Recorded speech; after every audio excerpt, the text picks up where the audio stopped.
గురువర్యులు శ్రీ కంది శంకరయ్య గారి శంకరాభరణం. నేటి అంశం దత్తపది, సంఖ్య 130. ఇచ్చిన పదాలు నది, మది, పది, గది. విషయము గురు శిష్య సంబంధము. ఛందస్సు ఏ ఛందస్సులోనైనా పద్యం రాయవచ్చు.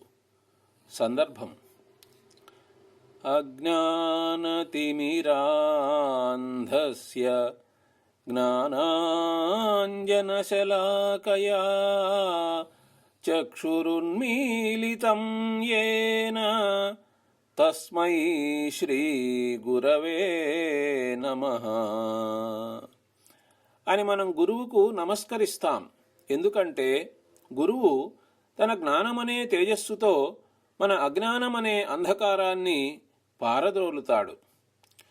కుంభినీధవు చెప్పెడి గురుడు గురుడు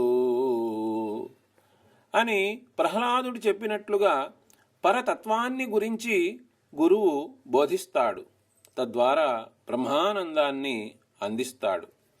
శిష్యుడు గురువుగారి బోధనలను భక్తి శ్రద్ధలతో శ్రవణం చేసి క్రమంగా మననము మొదలైన వాటిని చేస్తూ జ్ఞానిగా మారుతాడు. ఇలా తమ ధర్మములను చక్కగా నిర్వహిస్తే గురు శిష్యుల బంధం పెరుగుతుంది, ఆదర్శవంతమవుతుంది అని వివరించే సందర్భం. ఛందస్సు మత్తేభ విక్రీడితం. మదినజ్ఞానపు చీకటిందునుము శ్రీమద్జ్ఞానతేజమునన్ పదిలమ్మౌ పరతత్వబోధనిడు శోభన్ శిష్యవర్గానికిన్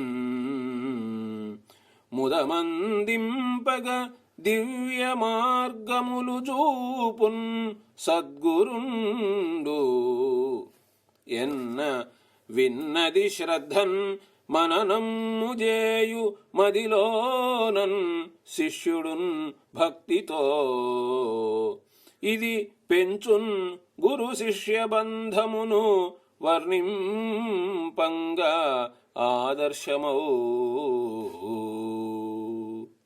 మదినజ్ఞానపు చీకటిందునుము శ్రీమజ్ఞానతేజమునన్ పదిలమ్మౌ పరతత్వబోధనిడు శోభన్ శిష్యవర్గానికిన్ ముదమందింపగ దివ్య మార్గముల జూపున్ సద్గురుండెన్న విన్నది శ్రద్ధన్ మననమ్ము జేయు మదిలోనన్ శిష్యుడున్ భక్తితో ఇది పెంచున్ గురు శిష్య బంధమును వర్ణింపంగనాదర్శమౌ.